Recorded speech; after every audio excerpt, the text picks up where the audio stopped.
Hello friends, कैसे हैं आप लोग। नमस्ते, कैसे हैं। उम्मीद करती हूँ सब बहुत बढ़िया होंगे।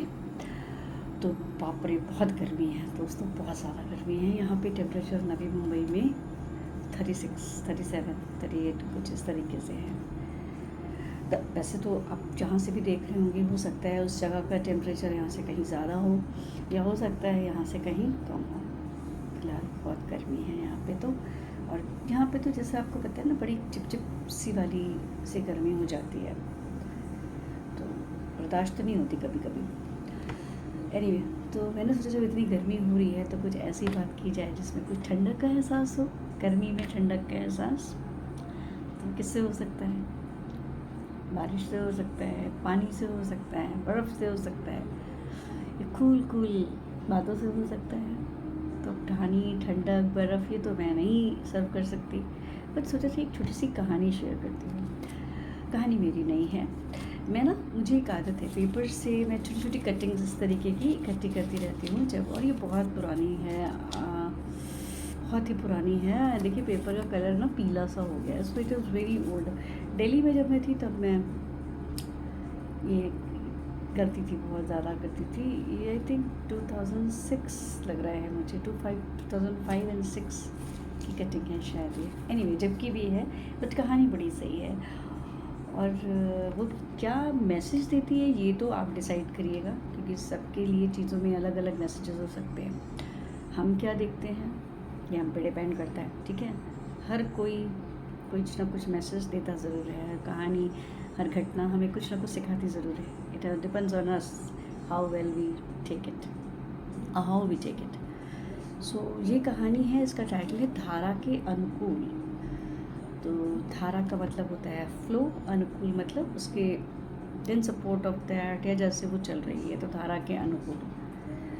भारत में रहते हैं हम सब, तो इतना तो हिंदी समझते ही हैं। सो धारा के अनुकूल। तो पहले कहानी पढ़ देती हूँ, उसके बाद देखते हैं कि इसमें मैसेज क्या है। तो शुरू करती हूँ। एक पहाड़ी नदी पार करने की कोशिश में एक बूढ़े जैन साधक का पाँव फिसल गया। वह नदी की तेज धार में बहने लगा। उसके शिष्य बदहवास से उसके पीछे पीछे भागने लगे।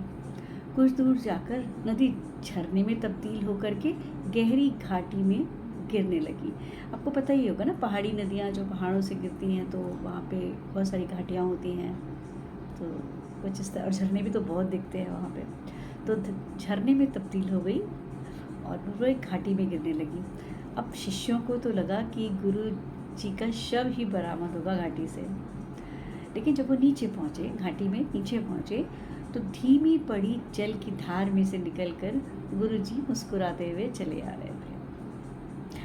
उनको देखकर घबराया हुआ एक शिष्य बोला, ये क्या गुरुजी, आपको तो कुछ नहीं हुआ। गुरुजी ने कहा, होना क्या था, मैं तेज धार को अपने अनुकूल नहीं कर सकता था, तो मैंने खुद को उसके अनुकूल बना लिया, उसके बहाव में खुद को छोड़ दिया और उसके साथ बहता, उछलता, घूमता, गिरता मैं पानी के साथ गया और पानी के साथ ही वापस आ गया। बस यही थी कहानी।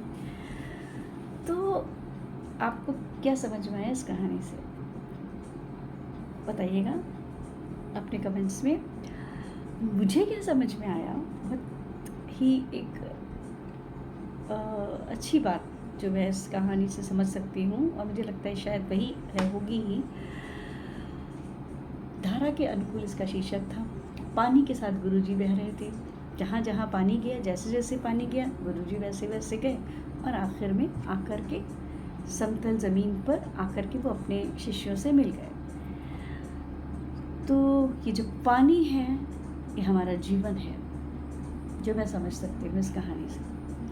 तो जीवन में कभी कभी क्या होता है कि हम जैसा चाहते हैं वैसा नहीं होता है जीवन में। कभी कभी क्या, अक्सर ऐसा होता है, और शायद हमेशा ही ऐसा होता है कि हम जो भी चाहते हैं, जैसे चाहते हैं हो जाए, ज़रूरी तो नहीं है, हम दुखी भी हो जाते हैं।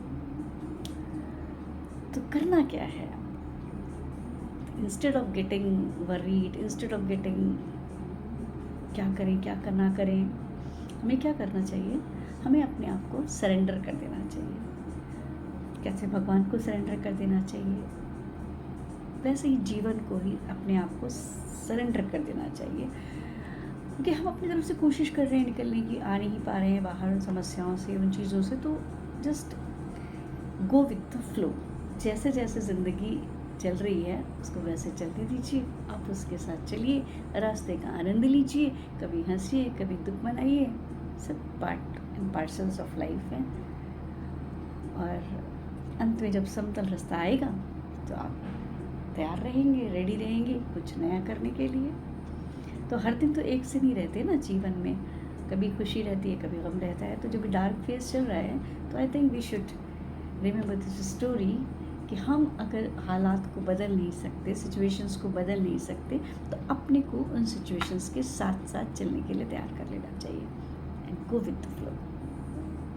ठीक है, सो आई होप आपको अच्छी लगी कहानी, आपको मज़ा आया, आपने क्या सीखा ये ज़रूर बताइएगा। और हाँ दोस्तों, एक और चीज़, कल ही मैंने चेक किया कि मेरे 99 सब्सक्राइबर हो गए हैं and I was very happy भाई, बहुत खुश हुई मैं तो सोच ही नहीं रही थी कि 99, हालांकि जल्दी नहीं हुए हैं, बहुत समय से चल रहा है। तो मैं खुश हो गई कि भाई 99 लोग देख रहे हैं। अब एक बचा है, सेंचुरी में एक जन बचा हुआ है। तो थोड़ा अगर कुछ आपकी नज़र हो, कुछ आपको अच्छा लगे, कुछ आपको प्रेरणा देता हो, मेरी बातें, मेरी चीज़ें, व्हाटएवर, तो जुड़ जाइए हमसे। नमस्कार। आप भी अपनी कहानियाँ शेयर करिए, अपनी बातें शेयर करिए, मज़ा आएगा। मिलते हैं फिर कभी एक नई कहानी के साथ, किसी नए किस्से के साथ, किसी नई घटना के साथ। Bye bye and take care. नमस्ते, बाय।